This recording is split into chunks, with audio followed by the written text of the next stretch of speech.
앞으로 어떻게 질서 있는 퇴진을 할 것이냐 이 문제. 이 문제보다도요 더 중요한 게 또 있습니다. 나라 살림, 국정 운영 이건 도대체 어떻게 할 거냐. 한동훈 대표는 여당과 국무총리가 긴밀히 협의하면서 민생과 국정을 차질 없이 챙기겠다라고 담화문까지 발표했죠. 이번 비상계엄 선포는 국정 최종 책임자인 대통령으로서의 절박함에서 비롯되었습니다. 향후 국정 운영은 우리 당과 정부가 함께 책임지고 해 나가겠습니다. 대통령이 퇴진 전까지 국무총리가 당과 긴밀히 협의하여 민생과 국정 차질 없이 챙길 것입니다. 국민의힘 당대표와 국무총리의 회동을 정례화하겠습니다. 주 1회 이상의 정례회동 그리고 상시적인 소통을 통해서 경제, 외교, 국방 등 시급한 국정 현안을 논의하고 대책을 마련해서 한치의 국정 공백도 일어나지 않게 하겠습니다.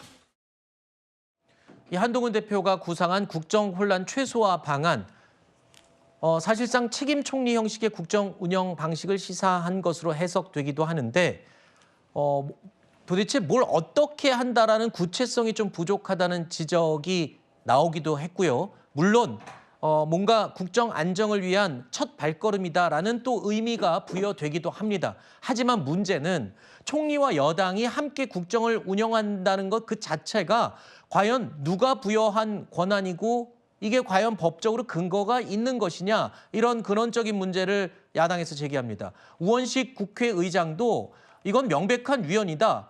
도대체 누가 부여한 권력 이양이냐, 정권 위양이냐, 권한 위양이냐 이렇게 강력하게 경고하고 나섰습니다. 총리와 여당이 공동 행사하겠다고 하는 것은 명백한 위헌입니다. 국회의장으로서 경고합니다. 지금 당장 헌법에 없는 일체 행위를 중단하십시오. 대통령의 직무를 즉각 중단시키고 현재의 불안정한 국가적 사태의 해결을 위한 여야 회담을 제안합니다. 법적 근거는 없지요. 대통령이 지금 계속 직무를 할 수 있는 상태인 거예요. 법적으로 전혀 통제할 방법이 없기 때문에 야권 또는 국민들께서 지적하시는 그 부분이 당연히 맞죠. 그런데 지금은 여러 가지로 이 방법 외에는 국민적 혼란을 막을 방법이 없다고 저희가 판단했기 때문에 국민들께 설득하는 과정 중에 아직 있는 것이죠. 정말 어쩔 수 없이 물론 법적으로 문제가 있을 수 있다 하지만 지금으로선 그나마 이게 최선이다 그런 설명이네요. 윤희석 대변인 얘기는. 법리 해석에 있어서 저는 다양한 의견이 있을 수 있다고 생각합니다. 지금 대통령께서 사실상 사고 상태라고 저는 봅니다. 사실상 사고 상태에서는 국무총리가 그 대통령의 권한을 행사할 수가 있는 상황이죠. 그리고 우원식 의장께서는 저런 말씀을 하시면 안 되는 게 우원식 의장이 8년 전이죠. 박근혜 전 대통령의 최순실 국정농단 사태 때 청와대 앞으로 가서 대통령의 권한을 다 내려놓고 책임 총리제로 가야 한다고 말씀하셨습니다.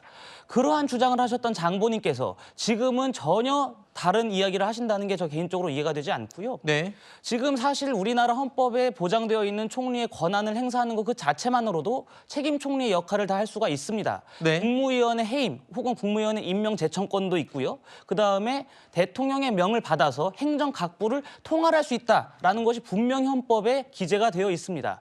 그런 상황에서 지금 대통령이 사실상의 거리 상태, 사실상의 사고 상태이기 때문에 본인의 그 국정 운영의 권한을 총리에게 이양한다라고 하는 것은 저는 현실적으로 가능한 선택지라고 보고 네. 또 지금 일각에서 계속해서 한동훈 대표를 향해서 소통령 아니냐, 한동훈 대표가 무슨 권한이 있느냐 이런 말씀을 하시는데 한동훈 대표는 뭐 행정부를 운영하겠다, 정부를 운영하겠다 이런 말씀을 하신 게 아니라 정부에 협의하겠다라고 말씀하셨습니다. 그 부분이 논란이 되자 어제 기자들과의 그 질의응답에서 분명히 정부를 협조할 것이고 내각의 통할은 국무총리를 통해서 이루어질 것이다라고 밝히셨어요. 네. 당정 협의라는 차원이죠. 네. 당정 협의는 뭐 저희 당이 지금까지도 해왔지만 문재인 정권 때도 해왔고 네. 지금까지 모든 정부가 해오던 관리입니다. 그 당정 협의조차도 지금 침소봉대에서 정치적 공세로 삼는 것은 저는 온당치 못하다고 생각합니다. 네. 우원식 국회의장도 과거에 박근혜 전 대통령 사태 때 아니 총리에게 권한을 위임하라고 주장을 했던 47명 중에 한 명이다라고 지적을 하고 있거든요. 국민의힘에서는. 그때랑 상황이 완전히 다릅니다. 그때 네. 국무총리는요. 국회에 정확하게 위임을 받은 국무총리였죠. 지금 한덕수 총리 어떻습니까? 내란의 공범입니다. 수사받아야 됩니다. 영장 청구해야 된다는 이야기 나옵니다. 어떻게 국정 운영의 한 축이 될 수가 있습니까? 정확하게 헌법과 법률에 따라서, 왜냐하면 주권자는 국민이시기 때문에 그 절차에 따라야 돼요. 그러면 총리가 지금 권한 행사를 할 수 있느냐? 헌법의 권한 대행이라는 그 규정이 있습니다. 사고나 거리시예요. 그렇다면 대통령의 거리라는 건 사망한 경우는 아예 자리가 없는 경우입니다. 그런 경우는 아니죠. 사고라고도 많은 헌법학자들이 보고 있지 않습니다만, 설사 말씀 주신 대로 사고라 하더라도 한동훈 대표는 이 권한을 분점해가지고 행사할 아무런 헌법적, 법률적 권한이 없습니다. 네. 지금 단순한 당정 협의를 한다고요? 아니요, 그래 보이지 않았습니다. 왜냐하면 총리가 당사에서 국정 운영 차질 없이 하겠다고 한동훈 대표가 먼저 이끌듯이 이야기하고 그냥 보완했을 뿐이니까요. 이런 걸 대통령 놀이라고 하는 겁니다.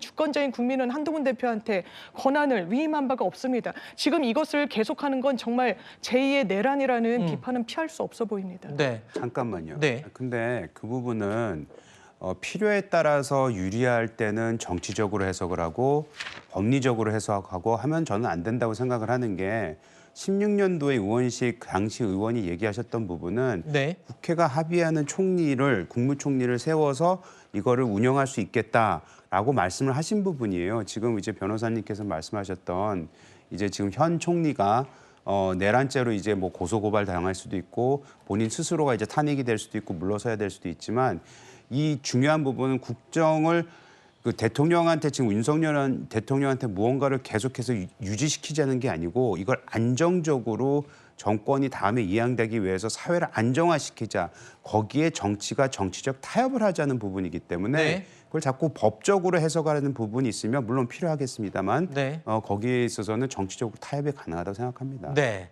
방금 제2의 내란이다라고 말씀을 하셨는데요. 어제 이재명 대표가 이 말을 꺼냈죠. 들어보시죠.